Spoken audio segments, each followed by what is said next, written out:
It's time for a little comedy, a little content, and a lot of conversation. It's the Geno Jones Show, exclusively right here on YouTube. Now here's your host, Geno Jones. It's showtime. What's happening, everybody? I hope you had a great weekend. Oh, yes. It's Geno Jones Showtime. You know, I come to you live Monday through Friday, 6:30 p.m. Eastern, 5:30 p.m. in Chicago, 3:30 p.m. out in L.A. or San Francisco. Please subscribe to the channel, the Geno Jones channel, the Geno Jones part of the Geno Jones Network. Please share this episode and every, or as Nelly would say, every episode. Please do that. Share it. So subscribe, share, and like to the Geno Jones channel and the Geno Jones Show. If you'd love to be a sponsor or advertise, I'd love to have you as a sponsor or advertiser. If you're looking for the ultimate pitch man, or now the new term, brand ambassador. Like, you know, have you heard? So like, you know, Jay-Z and Beyonce are the brand ambassadors for Tiffany. Well, if you need the ultimate brand ambassador, I mean, you know, B&J is good, but I'm the king of pitchmen. Not the king, not the king, I should say. No, not the king. Not the king. The king of pitchmen. How about you, boy? I got a Gmail, Geno Jones Show. It's that simple. All right? No the. Geno Jones Show at Gmail. I'm going to give you that information a little later in the show. I got a guest. He's going to come on early in the show, ladies and gentlemen, a brother, talented brother. This brother is a singer and a musician, a writer. He's played with everybody from the Staple Singers to Miles Davis. The brother was doing his thing at 15. Miles Davis said, "Oh, young fella, you got some skills." And he's a singer, R&B singer. He's got a brand new single, and I'm going to introduce you to him. And from the south side of Chicago, stand up south side of Chicago, baby. You know how we get down. Looking forward to talking to his brother named Randy Hall. And ladies and gentlemen, my cohort in good trouble. Yes, you know her, you love her, multi-talented media personality, educator, researcher, entrepreneur, mom. She's bad. As Michael Jackson will say, she's bad. Miss Keela Carson, she is going to be my guest because we got some breaking news that happened, I guess, a couple hours ago. R. Kelly, Robert Sylvester Kelly, found guilty in New York City, in a courtroom in New York City on all 9 charges of racketeering and sex trafficking. 7 women, 5 men, deliberated only 9 hours. Now, it's not funny. It is, but it's not. So Keela, if you watch Friday's show, Keela and I, we were joking. I was like, listen, the deliberation, I'm surprised it took 9 hours. I'm surprised it even took 9 seconds. I'm surprised they even deliberated. I mean, once the closing arguments were delivered, if I'm the jury foreman, I'd have been like, Judge, you want to know? We can tell you. We don't need to deliberate. I know you say we're supposed to go in this room and talk, but I'm just telling you, you can save everybody a lot of time. We got a verdict now. Okay, we already deliberated. Just, you want to go home to your wife, right? And your kids or whatever, right? You got a dinner appointment, right? Save a lot of time. Because we can tell you right here and right now. You can send us in that room and waste your time and ours, or we can let you know what's about to pop off. And we were joking, and it almost happened that quick. So, this is tragic on so many levels, and Keela Carson and I are going to talk about that. I got some good news. Let me start off with some good news on this Monday. It's a brand new day. It's a brand new week. And thank God, Kelly Price fans, she's not missing. Now, the bad news is that she actually, in her words, she actually died. And they brought her back to life. No, we're serious. She actually died, but was revived in the hospital. She had a very bad case of COVID-19. As a matter of fact, Kelly said she was never missing, but she and her husband, first she came down with COVID real bad. Then her husband came down with COVID. She eventually had to be taken to the hospital. Kelly said she got so sick, in her own words, she said that she flatlined And for those who are not doctors, or if you don't watch Grey's Anatomy all the time like Damaris does, flatline means that there's no heartbeat. Just you seen that? That means there's no heartbeat. It means you're dead. But thank goodness, thank God they were able to revive her. Kelly said now, she left home. So first of all, people were coming to her house. She said she couldn't sleep. She couldn't rest. It was just her and her husband. So you had a COVID positive household. So obviously they couldn't let anyone in the house. Just so many people. I'm laughing. I'm laughing because Keela is in the green room. I'll let her tell you what let's just say Keela's a little cynical. Now, this what I'm sharing with you, this is from the mouth of Kelly Price. She was on TMZ, got her on camera, and she told her story. This is her story, and this is what Kelly Price said, that she couldn't get any rest, and it got so bad they were disturbing the neighbors. Just people. She just said too many people were coming by the house constantly, so she had to leave her house so she could get some rest. Now, she said her family, so apparently Kelly has a pretty strange relationship with her family, with one of her sisters, and I guess she talked about her youngest daughter that apparently got involved in terms of calling the police. So the family called the police in Georgia and reported Kelly Price being missing. Now, I don't have the exact details. That's why I have Keela here for me. She'll be up in it.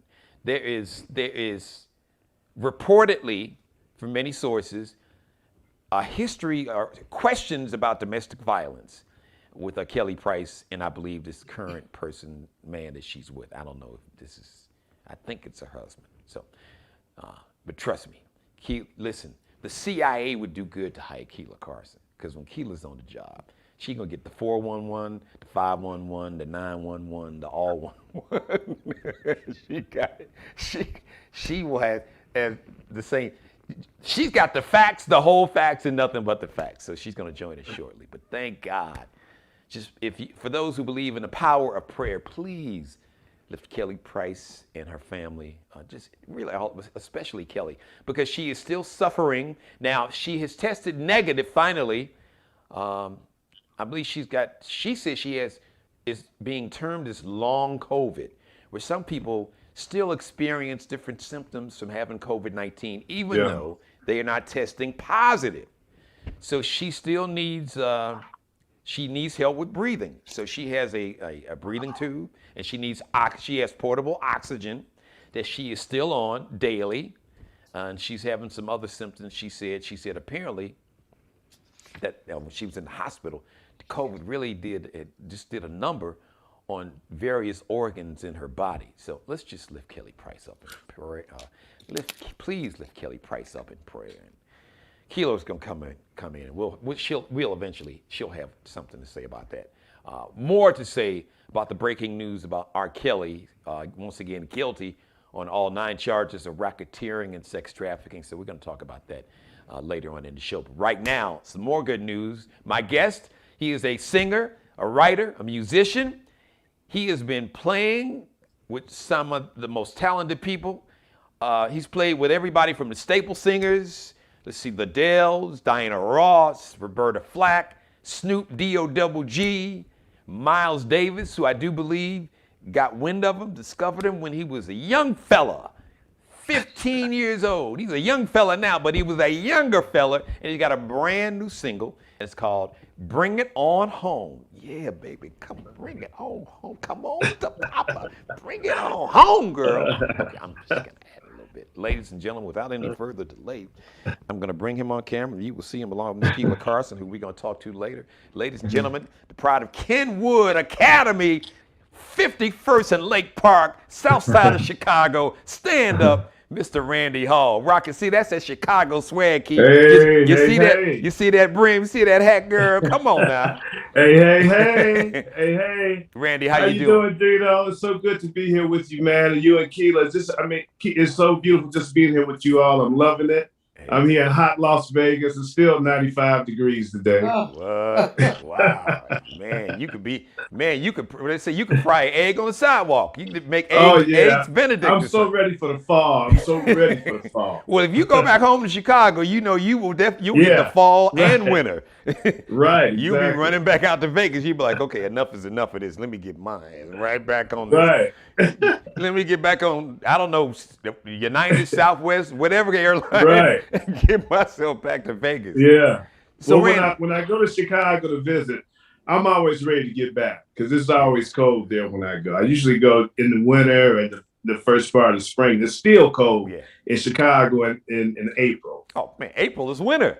I mean, look, Right. I'm here in Charleston, South Carolina, and I teased them. I said, listen, Nice. you all's winter is like spring in Chicago. Right. Right. I mean, because like if it's like 30 in this, really 40 in December, 35 or January, Oh, it's that's like warm. cold. I'm like 30. Yeah, but in Chicago, that's a heat wave Man, in dude, the winter. in January, if it's 35, we're Yeah. outside, like I said, running a Yeah. whole. We're finding like the playground with a basketball, and if there ain't no Exactly. snow on the ground, dude, we are running a whole court outside, man. 35 Exactly. degrees. Right. You playing Come basketball. on, man. You're right. So listen, let's talk about your brand. I love the single. Okay. I got a chance to listen to it. Man, the vibe. Bring it on home. So bring it home Yeah. for us. Tell us the story about it and let us know. Did you write, co-write, and who produced it for you? Yeah, well, I co-wrote it with a guy named Taylor Zane Giles. He's known as Zane Giles, and he's a writer and producer for Vesta Williams. You remember Vesta Yeah. Williams? Well, he did most of her records, Wow. and Okay. and Earth, Wind and Fire and Gladys and a lot of people. So, I've already had like 3 singles out that's done really well, and this time, and they were all mostly like stepping records, that kind of tempo. Yeah. So I wanted to do something a little different, and put it in a real kind of romantic, kind of cool vibe. So that's what Bring It On Home is about. I'm just saying to all the ladies out there, no matter what you're going through, financially or emotionally, or if you just need someone to talk to, you ain't got to go nowhere else. Just bring it on home to me. So Randy, you got an interesting story. So I want you to share Yeah. that with the viewers now. So I did a little homework. So am I correct? At Good. 15, how did you meet? Was it Miles Davis at 15? What's that? Tell us that story. Yeah, about 15, 16. Well, Miles Davis has a nephew, Vince Wilburn Jr., and he lived in Chicago too. Okay. So we had a band together. Wow. And so we used to play in the basement at his house. And so his mom at the time, she would be upstairs listening. She thought we were really getting good. And that's Miles Davis' sister. Wow.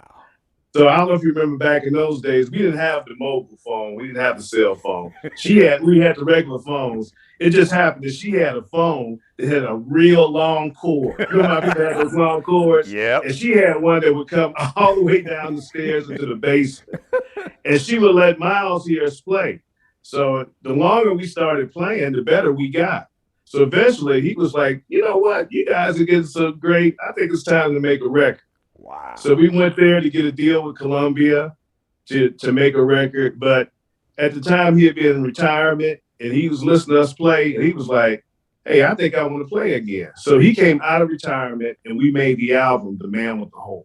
I remember that. What year was that? What Yeah, year was that? that was 1981. I remember that. Yeah, and that was the first single that Miles Davis had a vocal on. And that was me. And you I played wrote on that? song. Yeah, I played on it and I wrote it and I sang it. What? And it went, Wow. and it went number one jazz. At It was a top 15? 10 R&B record. At 15? Well, no, at the time by the time that happens, I was about 20, about 20 years Still, old. at 20, that's Yeah, with yeah. Miles Davis. Yeah. That's Yeah, legend. yeah. Dude, wow. Yeah. So that was really like the start of it. And then being in Chicago, Ramsey Lewis lived in Chicago, the great Ramsey yes. Lewis. And so we made a record with him. He had just done the record with Earth, Wind and Fire. What was the name of it? Sun Goddess. Sun Goddess. That's one of my favorite. Did you play on that? Did you play on that? Yeah. No. We came after that. We wrote songs for him and did out because he wanted to do this album with Miles' band. Okay. So, wow. And through Miles, I met Roberta Flack. And then I met Diana Ross, and I started getting What? tours and concerts. And then a group Wow. called Pleasure asked me to be their lead singer. You remember the group Pleasure? Yeah. Yeah. Get So out of I was here. in the group Pleasure. Yeah. Wow. And then I went from there into my own record deal. I hooked up with Ray Parker Jr. and I did my song, I've Been Watching You. You know, it's Jamie's Girl. Right. Well, And we Ray did a Parker. video together. Well, it's interesting because Ray Parker, Detroit native, Keela's from Detroit, so she's smiling. Oh, yeah. She knows Ray. Yeah. Wow. So many great musicians came out of Detroit, Detroit, Absolutely. Chicago, that whole area. So tell us the story. How did you Mhm. you linked up with the Staple Singers, the legendary Staple Well, Singers, Mavis I tell Staples? you how I actually met the Staples Singers. The Staples Singers actually came a little bit late. Okay. I was my single was out, Jamie's Girl. It was doing really well. And another Chicago native that I knew, Jermaine Stewart, Yeah, I remember was Jermaine. there. Remember Rest in Jermaine peace. Stewart? Yeah. Jermaine passed on. Rest in peace, Power in And Paradise. Yes. yeah, my record had just come out. His record had just come out. You don't have to take your clothes off, whatever it's I called. remember that. And Yeah. I remember I met him, and I was like, man, it was so cool meeting him. He was telling me stories about Boy George and all those cats out of London because he was a dancer for Shalimar. Right. And then he met Boy George and all them. They got him his record deal. And that's when he did that song. So he knew Mavis Staples. And so he wanted to cut a song on Mavis Staples. So that's how I actually met the Staples Singers Wow. through him. Yeah. So now there's a little gap. So kind of fast Mhm. forward us because you took a break, right? Yeah. So tell us, why did you take the break and what did you do in that break, and then what eventually brought you back Yeah. to what you're You doing mean now? after my MCA Universal Yeah. days? Yeah.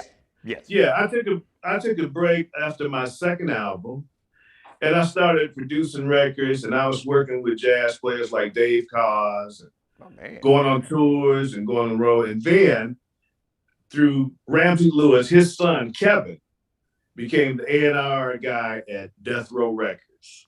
What? So Wow. so he asked me to come on in and be his assistant Wait and a help him minute. produce records. So Yeah, were you in LA in the early 90s? I was living in LA.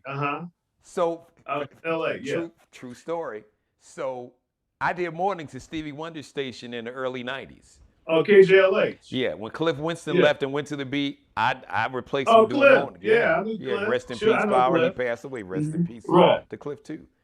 Wow. So you were there with were you there with Suge?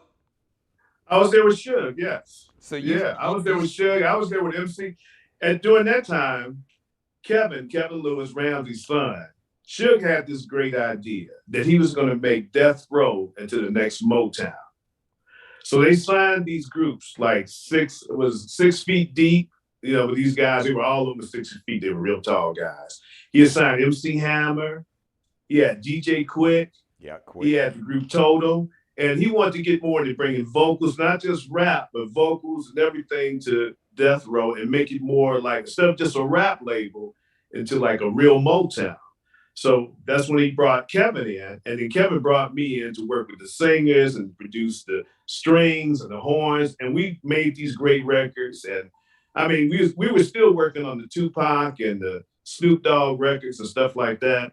But when Tupac got killed, that kind of ended everything. Yeah. That whole situation, and Suge got in trouble being in that fight. It just messed up the whole thing. So let me ask you: were you in the office that was on Wilshire? Oh, Wilshire. Because I lived on Wilshire. But okay. I You was know near about downtown. that. Yeah, I would Yeah. live out there. Yeah. So And we all recorded at this one studio called Can-Am. Can-Am Studios is where we all worked at. That was in like North Hollywood. So And I'm just assuming. How did you avoid all the whole, folks getting beat up and all that the stuff that we saw in the movie, especially in All Eyes on Me? You know what? I've never had a problem with him. I guess if you're not trying to beat him with money or trying to do something wrong, he was just always really cool with me. He was always really cool with me, and of course, I was there. I saw some things. I mean, if I knew Oliver Stone, I could call him and probably put a real nice gangster movie together. There we go. Come on, Randy. Give us something. Yeah. I know you've seen something now. Yeah. Uh-oh, did I lose you? Okay, there you go. Yeah, I'm good. Yeah, we good. Yeah. But, Well, I'm Um, just glad that you didn't get caught up in that. But no, I did. yeah. No, But I it's didn't. like Yeah. it's like see, I Yeah. tell folks like you're growing up, because people they watch the news too much and they think that the minute you get off the plane in Chicago, folks are shooting. I'm like, no, we really not No, like that. no, It's no, like my no. grandfather raised me. Never start a fight. I'll never start it, but I always end it. Yeah. So That's folks kind of right. know it's like, and then Yeah. but sometimes that reputation kind of helps us because even cats in other cities, they like, are you from Chicago? Are you from the South Side? They ain't too quick. Even light skinned brothers, they call Yes. here in the South, they Yes. call us Yes. red bones. Even the Yeah. light skinned brothers, they know now they ain't That's too quick to right. try it. Yeah. It's like, no, he from Chicago. He might. It's like, yeah, you're right. You will see that uh, 5932 South Elizabeth side now. okay. You don't see it Okay. often. That ain't, but just Okay. we here to have a good time, make some money. I ain't trying to be all that, but just, Right. Right. but Right. what we not gonna do, we ain't gonna be punked. But that's That's, okay. oh, no way. No. No. No. All right, so so, No. so Uh-huh. now, um, you're Yes. doing what you're doing now. So Yeah. this Well, is you know something. what happened? I moved to Vegas. I moved to Las Vegas, and because the homes and everything were cheap in Las Vegas, and at the time, I had an artist I was producing, and she had a great big deal, and we were making a lot of money, and she was more or less like a pop rock act. So I was able to afford and go wherever I wanted to go because it was great money, endless money. And so I was like, you know what? I just want to change pace. I want to get out of LA because it was getting kind of crazy. Yeah. And I moved here to Vegas, and I've enjoyed it ever since. And the great thing about moving here is that with all the casinos and me being a musician, I was always able to work. Yeah. True. And I was able to put my kids through college. I was able to buy a home. I was able to have money to put up, for I would say my more mature age. Dude, that's So that's why yeah, we doing yeah, all this. At the yeah. end of the day. And yeah, and Yeah. and a lot of the people that I knew back then who were stars or whatever, they're struggling. Yeah. They've really gone through it. Yeah. But I've been really fortunate. Well, God has Been had very favor. fortunate, very blessed. I would just say blessed. God has had favor on you. Key, you got any Yeah, questions for yeah. Randy? Well, first of all, I was just enjoying the brim.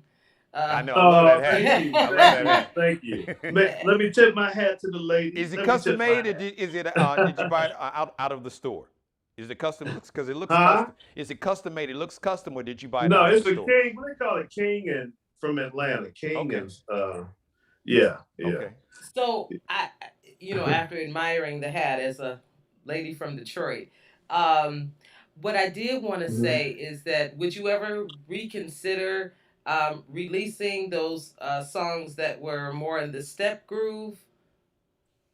Re-releasing them. Yes. Well, you know what? They did pretty well. They were on the charts. They did good on Billboard. In the Okay. UK, they were number one records in the UK, number one around the world. Okay. Uh, I got plaques for them. And then I was number one on DRT for, independent records. And so, because I'm an independent label and Okay. I don't want nobody telling me what to do at this point. I went through it with all the major labels. Now, you don't be telling me what to do now with my Right. records, how I want to record it. Right. And I kind of like it like that. Right. And I don't Okay. have to divide my money with the labels. They don't Yes. own me, you Come know. on, man. So and yeah, I would. Well, I'm gonna probably. I didn't release an album. I have just been releasing singles Okay. Singles. because we're kind of in the age of singles now. True. Yes. Yes. Yeah. Good point. Yes. And the only Good thing point. about in the UK, places like that, and probably here too, when you release an album, they play every song the first month. So by the time the month is over, they've heard Right. everything. That's true. Right. Right. I guess right, Yeah. right. they kind of binge Yeah. because if we think about it, like Mhm. our millennials and Gen Zs, like I've got a daughter that's a millennial, and one is Generation Z. I mean, Okay. from Spotify and Pandora to Netflix Right. and Yeah. Amazon Prime, that appointment viewing and listening is done. They're gonna binge Yeah. watch it. Yeah. Yeah. They're gonna Yeah. download it and just watch or listen to the whole thing. And if they Right. like it, they may go back to it. If not, they move on. Right. That's Yeah. See, you're done. See, Well, remember and that. so, Mm-hmm. well, and Randy, finally, before you Sure. go, I did want to Uh-huh. ask. Okay. So I'm looking at the timeline, the Yeah. chronology of your Right. career, and Sure. you've been. I mean, when he talks about genres of music, you've been everywhere. I Yeah, mean, yeah, yeah. and I have. so I have. is there something you haven't done musically that you need to do before this life? You know what? When I think about it, no. When I think Oh, about it, no. Because you think about it. I've done as a kid. I was session guitars. I played on so many. I played on a lot of records. I was really fortunate. I played with so many jazz greats. I mean, I went from you think about like from my records, Miles Davis, Tupac, hmm. to Wow. I think I've almost covered just almost all the genres. The only thing I probably haven't done is a classical record. And I've even thought about that because I do play classical guitar Really? and Okay. doing something like that with real strings and stuff. Because, see, I think I was smart that, I went to college, I went to Berkeley College of Music. Okay. And I remember one thing that this Jewish man, an old Jewish man, told me this. He said, you know what? It's a sorry rat who only has one hole to run in. Mm, I love Meaning that. that if a cat chases you and you only got that one hole to run in and he blocks it, he's got you. I So love it. I learned music education. I learned how to read. I learned how to write. I learned how to arrange. I went to school so that when they didn't want to hear me sing, I could play the guitar and make money, or I could write, or I could arrange. So I would encourage all these young musicians and rappers. It's cool that you can do that, but learn how to do more than one thing if you want to be able to make a living for the rest of your life. Because I can do that. I went on the road as a background singer with Phil Perry. I work with Phil Perry, oh work with yes. Dave Cobb. Yes. I mean, Wow. so I've done the whole gamut, but I was always able to put steaks in my freezer. Wow. Randy, give everybody your social media because I know you got to run. Give everybody your social media and let everybody Oh, know they can okay. download this single, bring it on home, and when the video's ready, I'll be ready for it. So make sure I'll you make come on sure. back on I'll the make show. sure. I Absolutely. will make sure you get it. I will make sure you get it. Well, it's really easy. It's Randy Hall Music on Instagram, my website, on Facebook, wherever you go, Randy Hall Music. Beautiful.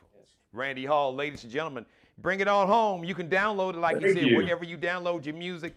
Brother, you have a home, you have a new home. So anytime you got Oh, thank you so anything, much, Gino. whatever you got going on, we Thank you, family. Come Keela. on, man. Southside, you know, Love it. your I high love school, it. I lived what a block and a half away from Yeah, there. yeah, No yeah, doubt. yeah, So, Gino. hey, thanks again, Yeah. my brother. Congratulations. It All was a right. pleasure Thank meeting you you, so much. and looking forward to listen to the single. You are honestly, you're gonna love it, and can't wait for the video.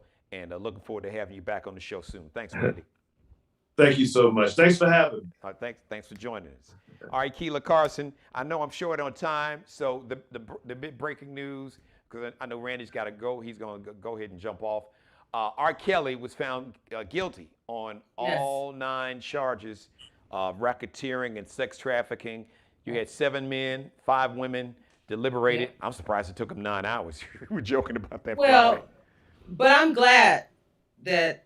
Well, let me just not interrupt you, Gino. Yeah, You no, finish, no, no, but no, no. I just, uh, and I understand what you're saying. I want you to pick up yeah, on that. The trial lasted 6 weeks. right. He's going to be sentenced May 4th of 2022. He's facing 20 years to life in prison. Now, we're not even talking about the Chicago trial, and then he's got Right. a trial in another city. So, give me This your is take. just from where we are now, which is what you and I talked about on Friday. Mhm. That we're talking about the Brooklyn case, and as we discussed, that my thought was that the Brooklyn case, which is the first in recent years, we did have the other case way back when. 2008. Um, Hmm. that's right. But the Brooklyn case specifically was going to set the pace, set the bar. You sure said that. Yeah, you did. That's what I said just on Friday. And here we are. Because, see, you don't want any chance of him getting off the hook. So it's best to come out strong and set a tone. So no matter what happens in the other cases, which I think they are state cases, not federal. Yeah, I think you're in Chicago. You're right. Yeah, I think it's state You case. see what I mean, Gino? Yes. And so, and federal is different. You got to serve all that time. There's no time off for good behavior. Do you follow where I'm going with this? Exactly.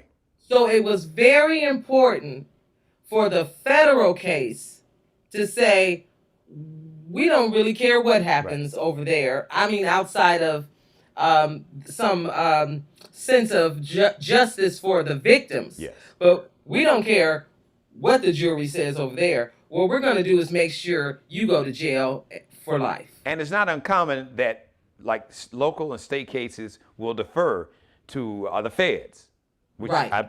I'm assuming, I believe they did in this case. So, Yes. And that's what you call precedents.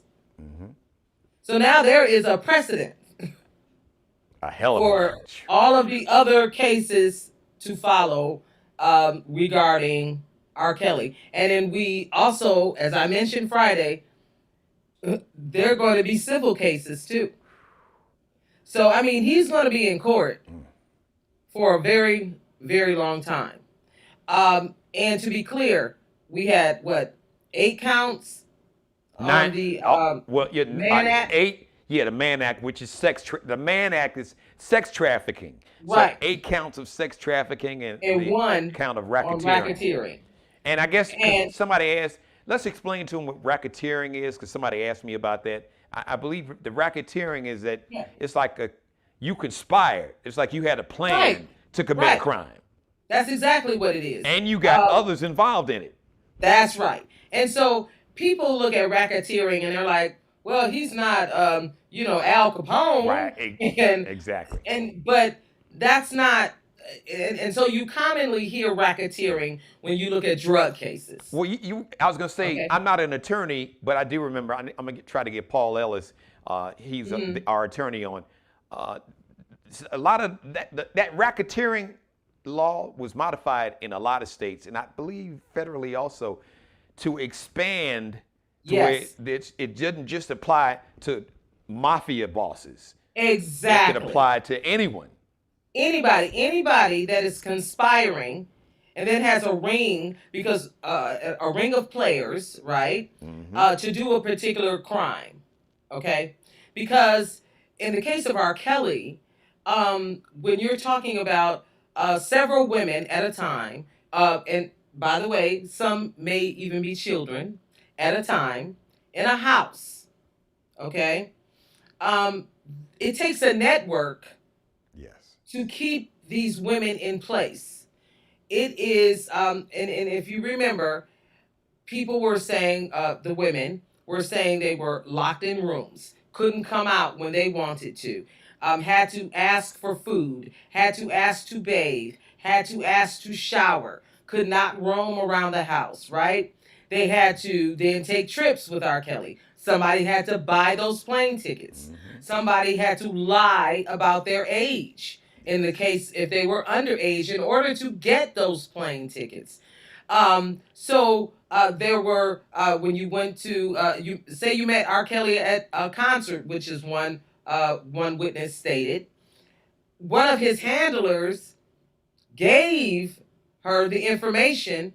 It wasn't R. Kelly, it was the handler. So there are people conspiring to assist him in his crime. Racketeering. Wow. So, Key, before we run out of time, and I Yes. know you'll be back Friday, we can even take a deeper dive. Yeah. If you got any final comments, since this has happened almost in real time, what's your take? Here we are. This has gone on for this abuse went on for almost 30 years. 30 years? And so many, we know about maybe 30, what's the number of women in the... Well, 23 women testified in this particular case, but it could be hundreds. Hundreds right. of women. And most of these women were really children. They were young girls, underage girls. Yes. And some could make an argument, well, Kelly was damaged because he was molested, allegedly, by his sister, according to his brother. And I know hurt people, but he did reach a point to where he knew what he was doing was wrong. And he surrounded himself with people who were beholden to him because he was paying them, or they wanted to be around a celebrity, or a R&B superstar. And they facilitated enabled, they were accomplices in crimes, plural.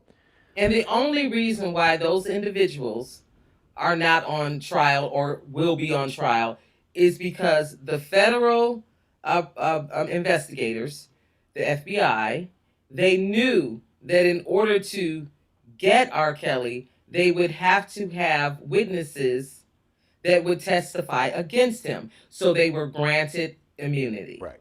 So before I lose your satellite in a couple minutes, Key, Okay. what is going forward?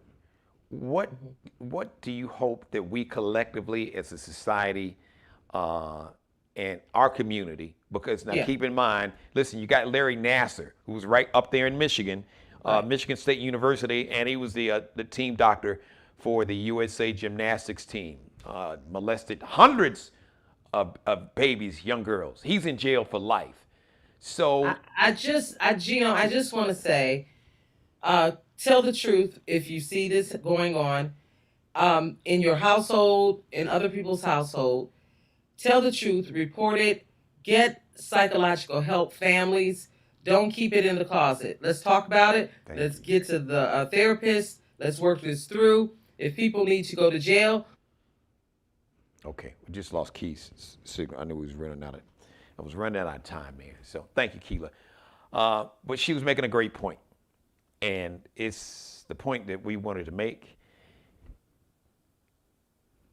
R. Kelly was being victimized when he was a kid, according to his brother. Just imagine if somebody would have intervened when Robert was a teenager, and if he would have got the help, if it's allegedly he was molested by his sister, according to his brother, that means somebody, for the most part, probably molested her. What would have happened if we could have intervened with whoever molested her and got her the help, so she wouldn't allegedly molested R. Kelly? Then he wouldn't went on to become the predator that he became. Do you know how many lives could have been saved? Think about all the lives that have been ruined, the lives of families. All these, from the R&B singer Sparkle's niece, who was like 13, 14 years old. He married this girl when she was 15 because he was, according to the prosecutors, this came out in the trial. According to the prosecutors, R. Kelly married Aaliyah because I guess somebody gave him this advice. He was afraid Aaliyah was pregnant and that he would go to jail for statutory rape, which is a real crime in Chicago, in the state of Illinois. So I guess somebody told him, hey, if you marry Aaliyah, your wife, he thought, now I guess he's an armchair lawyer or somebody, told him, your wife cannot testify against you because you are her husband. I don't know if that's necessarily true. I'll get my legal expert and we'll talk about that. But that's the advice that he was given. That's what he was told. That's what he believed. This is according to the prosecution in this trial. Think about all the babies, all the young girls, and it was a young man that was a teenage boy that was molested by R. Kelly. He testified in this trial. That's the point that Keela was making. That's the point that I've been making over and over. We have got to create a culture to where there's just certain things that are just unacceptable. The shame, yes, the shame and the horror and the predatory behavior was horrible. But what is almost equally as horrible is the silence, the denial, the conscientious ignoring, knowing what's going on. You know it. You absolutely know it. You ignore it. You're in denial. You don't want to talk about it. It ain't none of my business. It is. Because hurt people hurt other people. We've got to stop this now. We've got to make it unacceptable. If you haven't some issues, if you've been harmed and you've been hurt, you know somebody, you know a child that's been harmed and hurt, if you know a predator, get them some damn help. But tell them this is unacceptable. What you're not going to do, you're not going to hurt anybody else. And we get that you're hurt. So let's get you some therapy. Let's get you some counseling so you don't hurt anybody else. So somebody doesn't hurt you. Because Robert is very lucky. Very lucky. I do know from reliable sources that Aaliyah's father, he wanted blood. I'll just leave it at that. If Aaliyah's dad, back in the mid-90s, would have had his way, you may not have known R. Kelly. That's all I'm going to say on that. But this, I know for a fact from very reliable sources. All right, remember, I worked in Detroit for 3 years. So, if you know somebody that's out there harming children, get them some help. Even if that help means that their ass needs to be locked up. If that might be the only way they get help, then so be it. You got to be held accountable. Getting you help doesn't mean that you escape accountability. You have to be held accountable. Because karma, the laws of the universe, karma will hold you accountable. Ask R. Kelly. 2008, first of all, that trial, it took 4 years, from 2004 to 2008, for that case of basically child pornography that was involving that infamous videotape of the R&B singer Sparkle's niece. The P tape, disgusting, as it was called. It took 4 years for that case to go to trial in Chicago, 2008. He was acquitted, found not guilty. People were outraged. It took karma 13 years. 13 years. Like my grandfather said, keep living long enough. Karma is real, he would tell me. Just keep living long enough. You'll see. One of my co-workers, radio sister Savannah J., her late mom, Miss Modestine Martin, shared something with her that I've shared a lot. She told her, she said, baby, what you do is not behind you. It's in front of you. Which is ironic because my grandfather would say, your karma is real. Just keep living. You just haven't run into it yet, but you will, or it'll catch up with you. Thank you for letting me be a part of your life. As always, God bless each and every one of you. God, most of all, thank you for letting me do the Geno Show. Please subscribe to the Geno Jones channel. Please share this and every episode. Go back and binge watch this episode. Go back and watch last week I had a great show. I had a whole week of great shows. Akila and I had a great show. We were talking about this R. Kelly case, ironically, and the verdict came down today. Last Thursday, this brother, JQ the legend, pop R&B, pop dance, talented brother. Had a great conversation with him. He was my guest. I had some great episodes last week, so go back and binge watch all of last week's episodes. But make sure you please share this episode, share, like, and subscribe to the Geno Jones channel. Once again, I want to thank my good buddy Randy Hall. He's got a brand new single called Bring It On Home. You can go ahead and download it now. Go wherever you buy your music, wherever you download your music, Apple Music, iTunes, wherever you get it, you can go ahead and purchase that brand new single right now. Support the brother, talented brother, man. His resume is impeccable. Miles Davis discovered him 15, 16 years old. And you can play it with everybody from Diana Ross, Snoop Dogg, worked at Death Row Records, Suge when they was beating up people, and the whole thug life, Tupac. Interesting background. It was a great guest. Thank you, Randy. I appreciate you, brother. Looking forward to having you back on the show. And you guys will love the single. Bring It On Home. Yeah, it's one of them, Right. That kind of song. You know what I'm saying? You might want to see if call your mother-in-law, call your mom, see if she'll watch the kids, especially if you got little kids. See if you can take the kids over there tonight. So you and your lady, you and the missus, your queen, can have a little quiet time, if you understand, or maybe not so quiet. That's on you, if you understand what I'm saying. Once again, I want to thank everybody for watching. Please subscribe to the Geno Jones channel. Say it again. Please share all the episodes. You can copy and paste the link.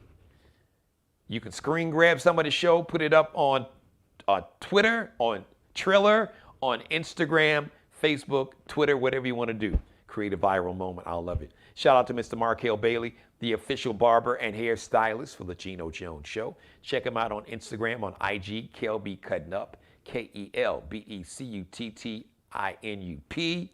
Alexandria Jones and Bruce Gage, the official wardrobe consultants and stylists for the Geno Jones Show. Alexandria Jones, fashion designer and fashion design major at Columbia College. Check her out on Instagram. It's underscore, that little line down at the bottom, underscore Lexie, LEXXIE, space Nicole, NICOLE Designs, or Alexandria Jones, ALEXANDRIA. That's how she spells Alexandria. And Bruce Gage, you can just search him on Instagram or Twitter. Maybe Twitter. I know Instagram for a fact. Instagram and Facebook. Bruce Gage, Gage. The next live edition of the Geno Jones Show is going to be Tuesday, 6:30 p.m. Eastern, 5:30 p.m. Central Time, 3:30 p.m. on the West Coast. Once again, I can't thank you enough.